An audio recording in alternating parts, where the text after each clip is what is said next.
O Bolsonaro está falando ao vivo. Ao vivo. Vamos para lá, direto para Brasília. Eu não permiti a venda do Porto de Santos para a China. Eu não permiti que o Parlamento brasileiro levasse avante um projeto para venda de terra para estrangeiro. Cada município, o equivalente a 20% da sua área pode ser vendido para outro país. Eu chamo isso de invasão silenciosa. A China vem tomando conta do Brasil. O que muitos veem aqui no Brasil, que eu sou a pessoa que pode frear a China, desde que tenha um país bélico nuclear do meu nome. Que país é esse? O do norte. Se você fala em BRICS, virou uma confraria de tudo que é ditadura e criminosos de guerra do mundo. Por ocasião lá do Dia da Vitória, em vez de o Lula ir no aterro do Flamengo, que é o local reservado em memória aos heróis da Segunda Guerra Mundial, ele foi para a Rússia e ficou lá de ditadores e criminosos de guerra. Esse é o tipo de aproximação que o governo brasileiro vem fazendo. Mas o senhor se considera amigo do presidente Trump? O senhor se considera alguém que tem uma visão próxima? O senhor se considera um admirador do presidente Trump? Como é que o senhor coloca essa relação, por favor? O Trump já declarou que, pela primeira vez, ele teve um presidente no Brasil que tinha respeito pelo americano.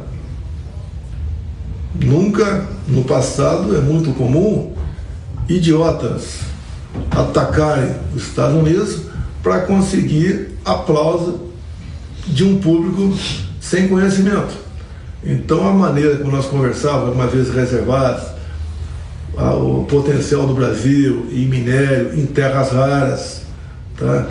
E locais para fazermos acordos de base americana, como Fernando Noronha, por exemplo. E se a China está pontuando a África, você tem que se preocupar. Tem que se preocupar. E eu, coisa que eu não falava, eu começo a falar, que não adianta eu ficar com isso e... Com essas medidas de hoje, o senhor acha que o presidente Trump vai se manifestar e vai, talvez, endurecer a posição em relação ao Brasil? Ontem foi a 5ª vez que ele se manifestou nas suas redes sociais. Eu não sei o que passa na cabeça dele. Tenho um profundo respeito e admiração pelo presidente Trump. E eu sei que ele gosta de mim. Se não gostasse de mim, não teria me convidado para a posse dele. Ficou chateado que o Alexandre de Moraes é o que manda no Brasil atualmente, decidiu não fornecer o passaporte.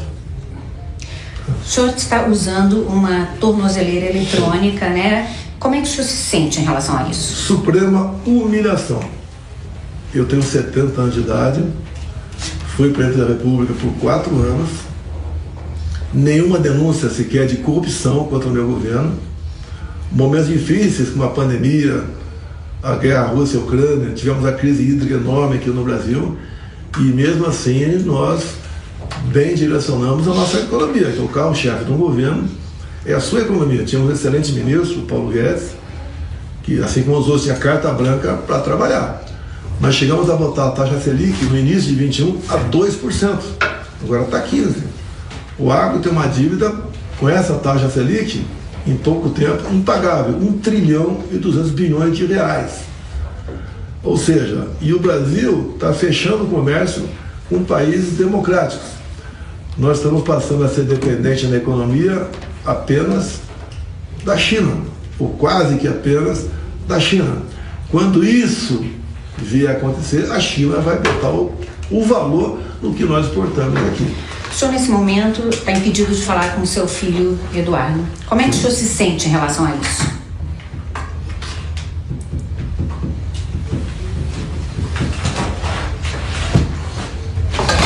Covardia.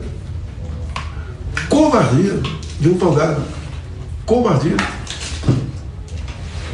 Até porque há poucos meses, na questão do passaporte, o Paulo Gonet, que é o chefe da Procuradoria da República, deu parecer contra a apreensão do passaporte do Eduardo, dizendo que o que ele estava fazendo nos Estados Unidos era lícito, e agora passou a ser ilícito. Por quê? Porque a ditadura está avançando no Brasil.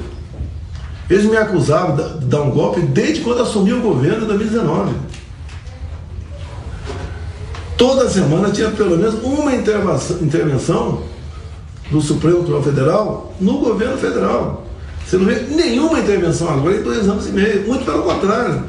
Houve intervenção agora na questão do IOF, para manter o IOF. Lá atrás, quando diminuir IPI de 4 mil produtos, a Alexandre de Moraes interferiu para não diminuir de alguns produtos. Completamente ambígua a decisão. Ou seja, é um magistrado, tem superpoderes. A gente costuma dizer que aquele cão pastor, né, quando sente o gosto de sangue da ovelha, você tem que tirá-lo, afastá-lo do rebanho. Esse é ele. E como é que era a relação do senhor com o seu filho nos Estados Unidos até então? Vocês falavam todos os dias, vocês discutiam Pelo estratégias? Menos, dia sim, dia não, no mínimo. Não tem estratégia. Tem dois filhos, 2 netos meus, e ele falava que estava trabalhando sim, junto ao Parlamento, junto à Casa Branca, para que o Brasil voltasse à sua normalidade. Nós temos um deputado federal preso por ter feito um vídeo condenado a 8 anos e meio de cadeia. No episódio do 8 de janeiro, parecido com o 6 de janeiro dos Estados Unidos, em 21, nós temos mulheres, várias, mais de 70 anos de idade, presas, condenadas a 14, 17 anos de cadeia como golpista. Golpe num domingo, onde as Forças Armadas estavam de férias, onde o Lula estava em Araraquara. E tínhamos como comprovar que aquilo foi uma manifestação que teve atos preparatórios da esquerda, com quase 200 câmaras que existem nas praças dos ministérios. O ministro da Justiça, Flávio Dino, falou que as câmaras não estavam funcionando. Presidente, essa medida de hoje, ela busca evitar uma eventual fuga, que o senhor deixe o Brasil. O senhor em algum momento cogitou sair do Brasil? Nunca cogitei sair. Nunca? Em nenhum momento? Não. Esse processo que eu estou sofrendo é político, não é um processo normal. Eles querem de vez me tirar do jogo político do ano que vem. Eu sou o único aqui no Brasil, segundo pesquisa, que pode ganhar do Lula. Os outros ficam na margem de erro ou perdem para ele. E nesse momento, se o senhor não puder concorrer, nesse momento conturbado para o Brasil, quem seria a melhor pessoa para substituí-lo? Eu, por enquanto, apesar de tudo que está acontecendo contra mim, sou o candidato. Não passa pela minha cabeça indicar um outro nome. Até porque o que o governo nosso está fazendo, e o Alexandre de Moraes, é o lawfare, é o ativismo judicial. Eles começam a tirar do jogo político as pessoas que poderão ganhar do outro lado. Aconteceu na Venezuela, Maria Corina e Capriles estão inelegíveis por 15 anos. Aconteceu com Marine Le Pen na França. Tá?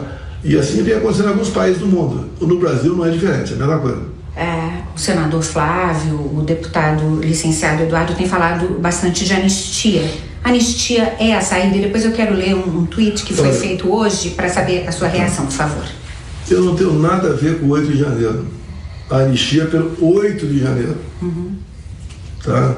Que foi uma manifestação que virou baderna. Inclusive o atual ministro da Defesa do Brasil, José Múcio, falou que aquilo não foi tentativa de golpe. 2 ex-ministros, um da esquerda, Aldo Rebelo, que foi do Partido Comunista do Brasil há muito tempo, falou também que não foi tentativa de golpe. Nelson Jobim, que presidiu o Supremo e foi ministro da Defesa, também falou que não foi golpe. Várias personalidades aqui não é golpe. O que o Alexandre de Moraes fez? Disse que foi golpe. Inclusive armado. Daí você vai na Polícia Militar, você vai na Polícia Legislativa da Câmara Federal, alguma arma foi apreendida? Não foi apreendida. Hoje, o senador Flávio, ele fez um tweet, depois ele voltou atrás, mas eu vou ler para o senhor. O justo seria Donald Trump suspender, a taxa de 50% sobre importações brasileiras e colocar uma sanção individual em quem persegue cidadãos e empresas americanas, viola a liberdade, usa o cargo público para violar direitos humanos e implodir a democracia de um país para satisfazer o próprio ego. Como é que a segunda metade, 100%. Ele usa o cargo público dele para impor o terror no Brasil. Hoje o pessoal tem medo de fazer um tweet passar uma mensagem de WhatsApp.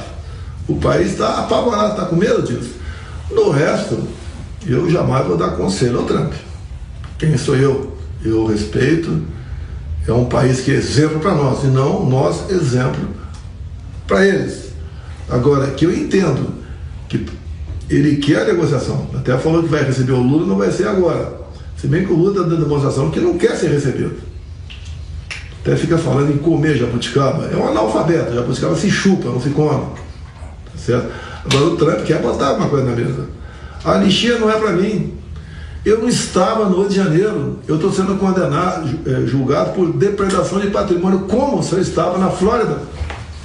Mas a anistia o ajudaria. Dessa forma, o senhor poderia, né, vir a concorrer em 2026. Teria que enfrentar duas inelegibilidades que eu tenho. Uma, abuso de poder político, quando me reuni com embaixadores, que é uma atividade privativa do presidente da República. E a outra, abuso de poder econômico, porque eu subi num carro de som do Cida Malafaia. O carro de som não era meu. No 7 de setembro aqui, acabou o desfile, botei minha faixa lá para ser guardada e fui conversar com o povo. Ou seja, parece que isso aqui é um país de primeiro mundo. O Lula, antes das eleições, se reuniu com o tráfico no Morro do Alemão do Rio de Janeiro, ao conversar com os líderes regionais. Nenhum líder comunitário eleito sem a benção do tráfico. Presidente, como o senhor disse, negociar é uma coisa para o presidente da República, mas tem alguma coisa que o senhor possa fazer nesse momento para evitar a escalada de tensões entre os dois países? Quem está estimulando a escalada é o Alexandre de Moraes, é o próprio Lula. Agora, a anistia é um ato personalíssimo do parlamento brasileiro. Está na Constituição. Temos quórum para aprovar na Câmara e no Senado. E por que não vai para frente? O Alexandre de Moraes ameaça parlamentares e diz que, caso aprovem, o Supremo declarará inconstitucional. Ou seja, o poder do Supremo é enorme. Nós perdemos, o Supremo perdeu a mão. Quem comanda o Brasil é o Alexandre de Moraes.